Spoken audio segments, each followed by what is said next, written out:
লগত অতি ভাল লগা এটা অধ্যায় দ্বিঘাত সমীকৰণ এই অধ্যায়টোৰ বিষয়ে তোমালোকৰ লগত আলোচনা কৰিম। গতিকে তোমালোকে আৰম্ভণিৰ পৰাই মোৰ কথাখিনি গুৰুত্ব দিবা। আশা কৰোঁ আটাইয়ে এই চেপ্টাৰটোত ভালদৰে জ্ঞান লাভ কৰিব পাৰিবা। এয়া মই এতিয়া আলোচনা কৰিব ওলাইছো তোমালোকৰ ক্লাছ 10ৰ দ্বিঘাত সমীকৰণ, ইংৰাজীত কয় কোৱাড্ৰেটিক ইকুৱেশ্যন। এই অধ্যায়টো মই এতিয়া আলোচনা কৰিম। কিন্তু এই অধ্যায়টো আলোচনা কৰিবলৈ যোৱাৰ আগতে আমি কেইটামান কথা জানি ল'ব লাগিব। কি কিনো কথা জানিব লাগিব তাৰে অকমান আভাস তোমালোকক মই দিব ওলাইছো। সেইকেইটা হৈছে কি? চলক, বীজগণিতীয় ৰাশি, বহুপদ ৰাশি, দ্বিঘাত বহুপদ, তাৰ পিছতহে আহিব কি? দ্বিঘাত সমীকৰণ। গতিকে আমি এই কথাখিনি প্ৰথমতে বাৰু আলোচনা কৰি লওঁ। এতিয়া আমি প্ৰথমতে কলো কি? চলক। চলক আমি আগতেও পাইছো, আজিও মই পুনৰ কৈ দিছো। চলক হৈছে ইংৰাজী বৰ্ণমালাখনৰ যিবোৰ আখৰ আমি গণিতত ব্যৱহাৰ কৰো সেইবোৰে চলক। গতিকে এই ABCD বা XYZ এইবিলাক কি হব? চলক হব। তাৰ পিছতে আহিলে কি? বীজগণিতীয় ৰাশি। বীজগণিতীয় ৰাশি কোনবিলাক হব? ধৰা টুৱাইছ x, থাইছ x বা মাইনাছ x বা -1/2x ইত্যাদি। এনেকুৱা ধৰণৰ যিমান বিলাক আছে সকলোবিলাকে বীজগণিতীয় ৰাশি কৰিব, বা ইয়াতকৈ ডাঙৰ ৰাশিও হ'ব পাৰে। ইয়াৰ পিছত মই ডাঙৰ ৰাশি এটা বা দুটা তোমালোকৰ লগত লৈ ল'ম। এতিয়া এই যে টুৱাইছ x বা থাইছ x পালো, ইয়াত কিন্তু দুটা বস্তু আছে, এটা ধ্ৰুৱক পদ আছে, এটা চলক আছে। চলকটোৰ বিষয়ে আমি গম পালো, XYZ এইবিলাক হল চলক। আৰু এই যে 2 আছে বা 3 আছে, এই সকলোবিলাক কি হব? একো একোটা ধ্ৰুৱক পদ। তাৰমানে বীজগণিত ৰাশিত ধ্ৰুৱক পদো থাকে আৰু চলকো থাকে। এইটো কথা আমি জানিলো। এতিয়া আৰু এটা আমি ৰাখি লওঁ, এইটো ধৰা x³ - x² + 4x + 7। এতিয়া চাইছো ইয়াতো আমাৰ কি আছে? ঘাত বা সূচক আছে, অৰ্থাৎ ইয়াৰে সূচক 3 আছে, 2 আছে, ইয়াত 1 এনেকুৱা। এতিয়া এই x³ - x² + 7x 4x + 7 ন দেখিছো এই যিবিলাক সূচক আছে এই সূচকবোৰ একো একোটা পূৰ্ণ সংখ্যা। এতিয়া পূৰ্ণ সংখ্যা বুলি কওঁতে আকৌ আমি জানিব লাগিব পূৰ্ণ সংখ্যাটো কোনবিলাক আছে। পূৰ্ণ সংখ্যা সদায় 0ৰ পৰা আৰম্ভ হয়, 0 1 2 3 ইত্যাদি। কিন্তু স্বাভাৱিক সংখ্যা হলে 1 2 3 এনেকৈ যাব। গতিকে সকলোবিলাক কি? পূৰ্ণ সংখ্যা বুলি কৈছে। আৰু এই যদি চলকৰ সূচকবোৰ যদি পূৰ্ণ সংখ্যা হয়, তেতিয়া তেনেকুৱা ধৰণৰ ৰাশিবোৰে হব কি? বহুপদ ৰাশি। গতিকে x³ - x² + 4x + 7 এই ধৰণৰ ৰাশিবোৰ কি হব? বহুপদ ৰাশি হব। বা ঠিক তেনেকুৱাকে x² + 5x - 7 এইটো এটা কি হব? বহুপদ ৰাশি হব। বা ax + 3 এইটো এটা কি হব? বহুপদ ৰাশি হব। এনেকুৱা আমি বিভিন্ন ধৰণৰ বহুপদ ৰাশি পাব পাৰো। এতিয়া হয় আমি কি? যেহেতু আমি বহুপদ ৰাশি পায়ে গলো, তাৰ পিছতে আমাক লাগিব কি? দ্বিঘাত বহুপদ। দ্বিঘাত বহুপদ হৈছে কি? এতিয়া ধৰা x² + থাইছ x + 5 এটা আমি ৰাশি লব, বীজগণিতীয় ৰাশি। এই ৰাশিটোত আমি যদি লক্ষ্য কৰো, ইয়াৰ সৰ্বোচ্চ ঘাত কিমান আছে? 2 আছে, ইয়াৰ 1। গতিকে সৰ্বোচ্চ ঘাত 2তকৈ বেছি নাই। গতিকে যদি এটা বীজগণিতীয় ৰাশিৰ অজ্ঞাত ৰাশি বা চলকৰ সৰ্বোচ্চ ঘাতটো 2 হয়, তেতিয়াহ'লে তাক কি কোৱা হব? দ্বিঘাত বহুপদ বুলি কোৱা হব। এতিয়া দ্বিঘাত বহুপদ আমি গম পাই গলো। এই ক্ষেত্ৰত কিন্তু ইয়াৰ এই দ্বিঘাত বহুপদৰ এটা সাধাৰণ আৰ্হি এটা আছে। সেই সাধাৰণ আৰ্হিটো হৈছে কি? ax² + bx + c। ইয়াত কিন্তু a 0 নহয়। এতিয়া আমি পাই গলো কি? দ্বিঘাত বহুপদ পালো যে পুনৰ লিখিছো আমি কি দ্বিঘাত বহুপদৰ সাধাৰণ আৰ্হিটো হল ax² plus bx plus c a not equal to 0 এটো আমি দ্বিঘাত বহুপদ পালো এতিয়া আমাক লাগিব কি আমি মূল বিষয়বস্তু যেটো আছে আমি যেটো কথা আৰম্ভ কৰিবলৈ ওলাইছো বা আলোচনা কৰিম এতিয়া সেইটো হৈছে কি দ্বিঘাত সমীকৰণ এটো আমি দ্বিঘাত বহুপদ যেটো পাই গলো ইয়াক আমি সমীকৰণ এতিয়া যদি ax² plus bx plus c equal to ইয়াত যদি আমি এই 0 লগত তুলনা কৰি দিও তেতিয়া হলে এই কি হ'ব এটা সমীকৰণ হ'ব আৰু এই সমীকৰণটো কি হ'ব দ্বিঘাত সমীকৰণ হ'ব কাৰণ ইয়াৰ সৰ্বোচ্চ ঘাত 2 আছে দুইতকৈ তাৰমানে বেছি নাই কিন্তু কম থাকিবও পাৰে কিন্তু সৰ্বোচ্চ ঘাত 2 আছে গতিকে এই সমীকৰণটো কি বুলি কোৱা হ'ব দ্বিঘাত সমীকৰণ তাৰমানে দ্বিঘাত বহুপদক যদি আমি শূন্যৰ লগত তুলনা কৰো তেতিয়া আমি কি পাম দ্বিঘাত বহুপদ পাম অৰ্থাৎ আমি এটা ক'ব পাৰো যিবোৰ সমীকৰণৰ অজ্ঞাত ৰাশিৰ সৰ্বোচ্চ ঘাত 2 বা বৰ্গ সেইবোৰ সমীকৰণকে আমি কি বুলি কম দ্বিঘাত সমীকৰণ বুলি কম এতিয়া আমি দ্বিঘাত সমীকৰণ পাই গলো এতিয়া আমি চাও এই দ্বিঘাত সমীকৰণৰ কিবা ভাগ আছে নেকি আমি জানো দ্বিঘাত সমীকৰণ দুই ধৰণৰ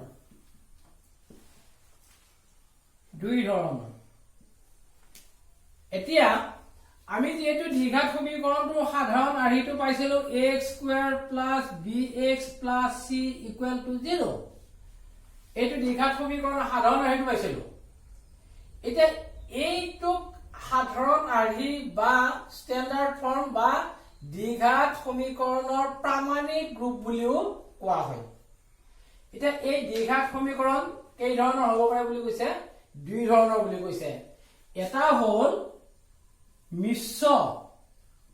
মিশ্ৰ দ্বিঘাত সমীকৰণ আৰু আনটো হ'ল অমিশ্ৰ দ্বিঘাত সমীকৰণ এতিয়া চাও আমি মিশ্ৰ দ্বিঘাত সমীকৰণ মিশ্ৰ মানে কি সাম্য হলে লগ হৈ থকা তাৰ মানে লগ হৈ থকা মানে আমি ধৰা কিবা এটা বস্তু যদি ধৰা দালি চেনি কিবা আমি লগ কৰি লও তেতিয়া তাতে মিক্স হ'ব দালিও থাকিব চেনি থাকিব বেলেগ কিবা বস্তু থাকিব শিলো থাকিব পাৰে তেনেকুৱা সেইটো হ'ল মিশ্ৰ হ'ব এতিয়া এই দ্বিঘাতৰ ক্ষেত্ৰত আমি মিশ্ৰটো কেনেকৈ পাম এতিয়া চাও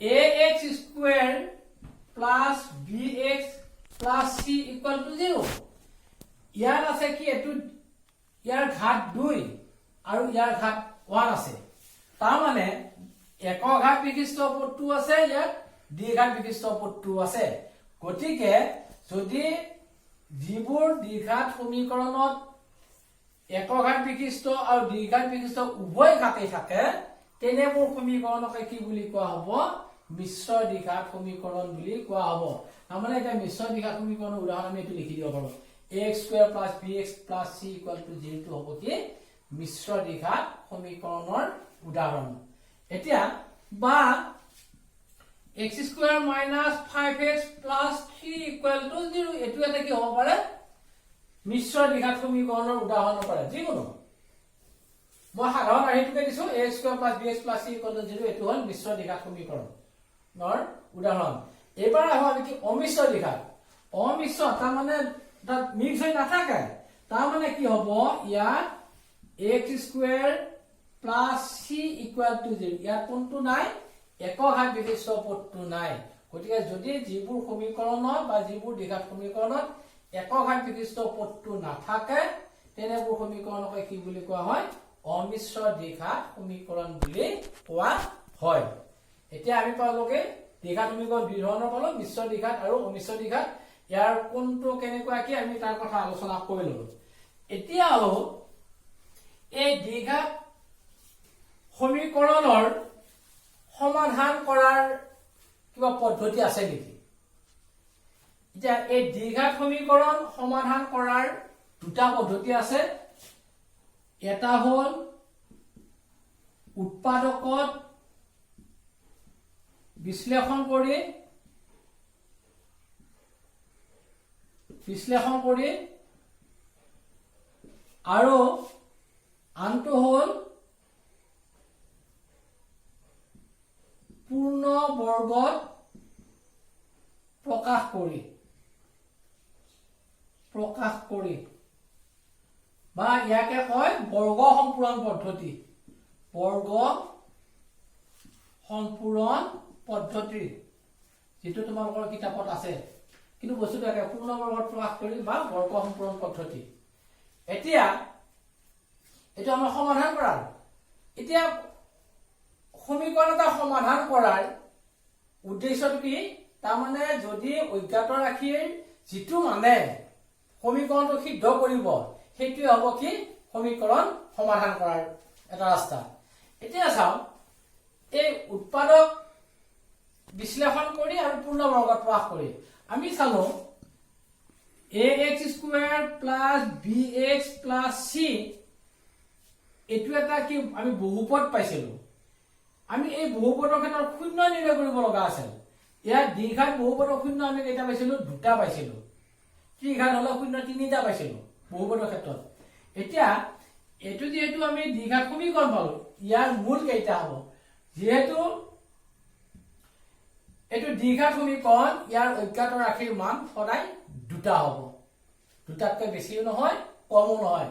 আৰু কিবা কাৰণত ধৰা এটা মান 4 হ'ল আনটো 4 হ'ল, তেতিয়াও আমি এই দুইটা মানে লিখিব লাগিব। এইটো কথা তোমালোকে মনত ৰাখি থবা। পিছত বাৰু তোমালোকৰ লগত মই ভালদৰে এইটো আলোচনা কৰি দিম। এতিয়া জাষ্ট মনত পৰাৰ কাৰণে কৈ দিলো। অৰ্থাৎ এতিয়া এই দ্বিঘাত সমীকৰণৰ আমি উৎপাদক বিশ্লেষণ পদ্ধতিৰ সহায়ত আমি এটা অংক এটা সমাধান কৰি চাম। এটো গোটেই সহজ নিয়ম হ'ব।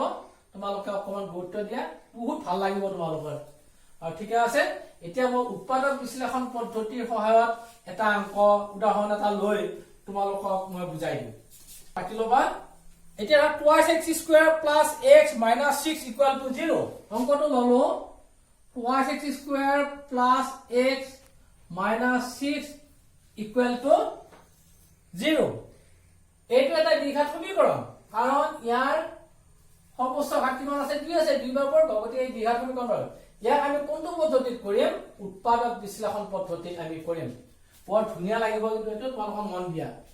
এতিয়া ইয়াৰ প্ৰথম কাম মই তোমালোক আৰম্ভণিৰ পৰা দি গৈছো। প্ৰথম কাম কি কৰিবা তোমালোকে?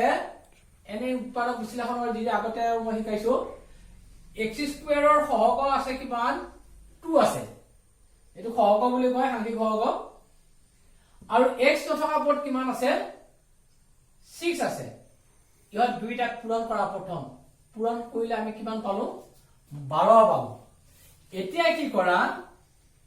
এই 12 সংখ্যাটো এনেকুৱা দুটা সংখ্যাত ভাগ কৰা, যি দুটা সংখ্যা পূৰণ কৰিলে কি পাবা? 12 পাবা। আৰু যোগ বা বিয়োগ কৰিলে, অৰ্থাৎ সমষ্টি উলিয়ালে কি পাবা? মাজৰ পদটো পাবা। ইয়াৰ মাজৰ পদ কি আছে? অৰ্থাৎ ইয়াত যদি এটা 1 টো উজ্জ আছে, অৰ্থাৎ 1x বা x পাব লাগিব আমি। গতিকে ঠিক তেনেকুৱাকৈ আমি 12 ভাঙিব লাগিব। গতিকে আমি 12 ভাঙি চাও। প্ৰথম 12 ভাঙিলে আমি 12 পূৰণ 1। এতিয়া যদি আমি 12 ৰ লগত 1 যোগ কৰো, আমি কিমান পাম? 13 পাম। আমাক লাগে কিন্তু ইয়াতে 1 বা x আছে। আকৌ 12 ৰ পৰা যদি 1 বিয়োগ কৰিলে 11 পাম। আমাক লাগে কিন্তু ইয়াতে 1 লাগে। গতিকে ইহত দুটা নহয়।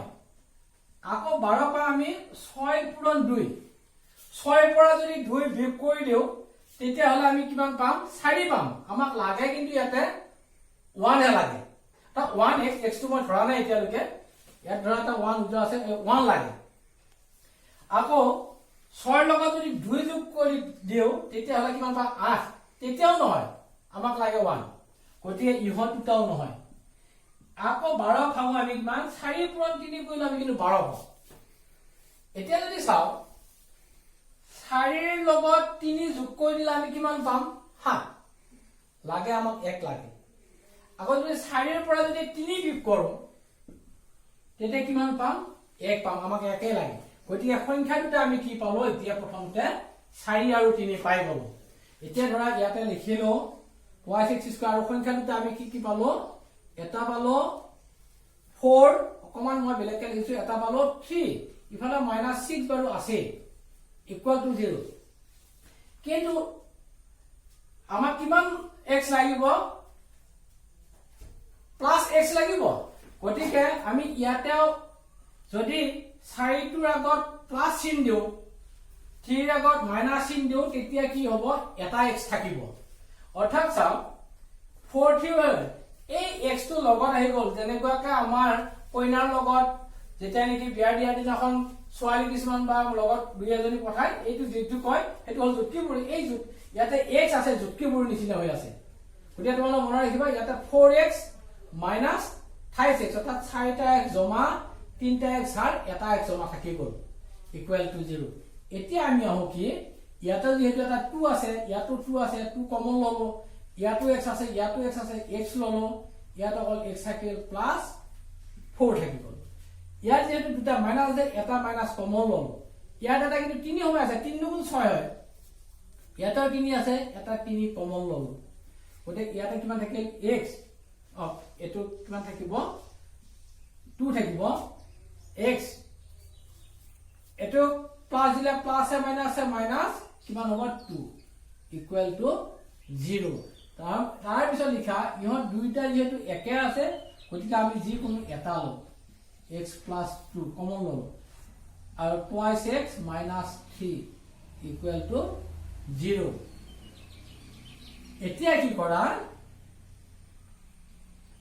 এতিয়া ইয়াক 0 লগত তুলনা কৰিবলৈ x + 2 ইকুয়াল টু 0 এতেকে x ইকুয়াল টু -2 আৰু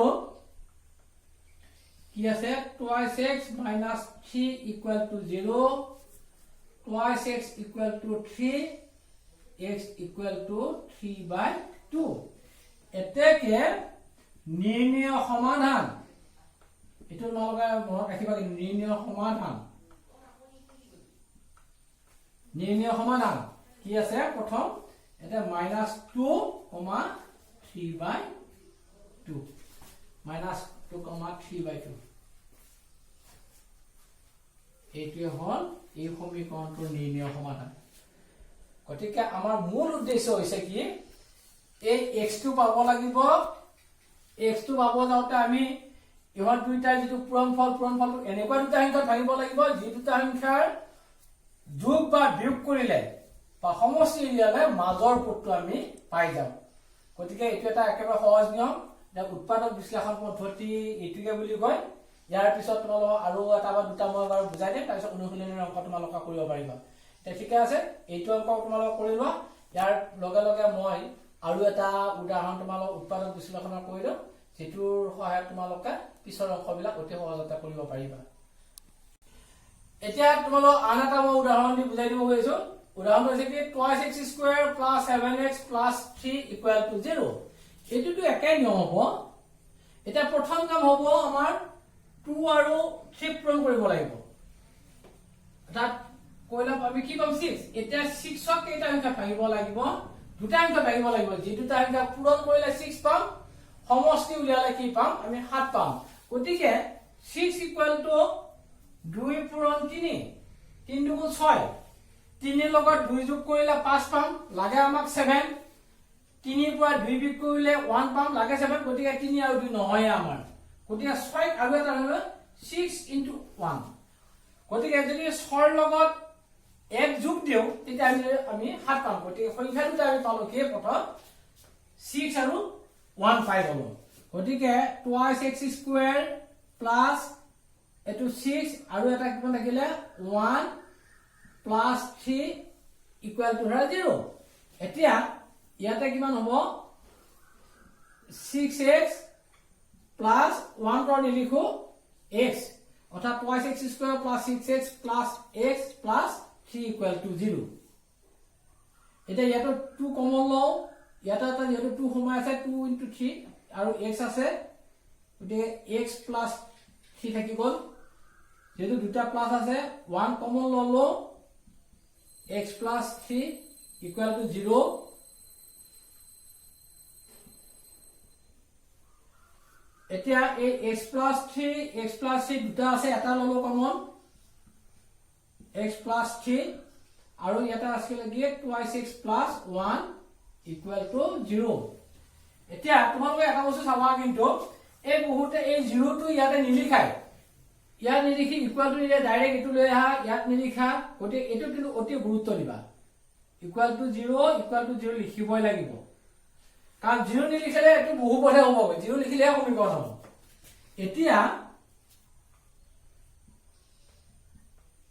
x plus 3 equal to 0 এতেকে x equal to কিমান হ'ব -3 আৰু 2x plus 1 equal to 0 2x equal to -1 x equal to যেটো x ৰ লগত দুটো পূৰণ হৈ আছে ইফালে গলে হৰণ হ'ব -1/2 এতেকে নিৰ্ণয় সমাধান -3, -1/2 এই বাক্যটো তোমালোকে লিখিব লাগিব কিন্তু পৰীক্ষা বা নিৰ্ণয় সমাধানটো লিখিব লাগিব আৰু ইয়াত এই যেটো কমা চিন দিছো এই কমা চিনটো কিন্তু দিব নাপাহৰিবা নহলে এটা হৈ গল 3 ইনটু হাফ হৈ যাব পাৰে গতিকে এইখিনিটো গুৰুত্ব দিবা আৰু এই ইমপ্লাই চিন বা সমান চিন এই আটাইখিনিতে তাৰমানে গুৰুত্বটো দি দিবা এই মই দুটা উদাহৰণ তোমালোকক বুজাই দিলো এটা এই দুটা উদাহৰণৰ ওপৰত ভিত্তি কৰি তোমালোকে অনুশীলনী অংকটা কৰি আনি মোক দেখুৱাবা ইয়াৰ পিছত তোমালোকক যেটো বৰ্গ সম্পূৰণ পদ্ধতি বা পূৰ্ণবৰ্গত প্ৰকাশ কৰা সেই নিয়মটো তোমালোকক মই নেক্সট ক্লাছত মই বুজাই দিম চাই আহিবা ভালদৰে আজি ক্লাছটো ইমানতে শেষ হোৱা বুলি ঘোষণা কৰিলো ধন্যবাদ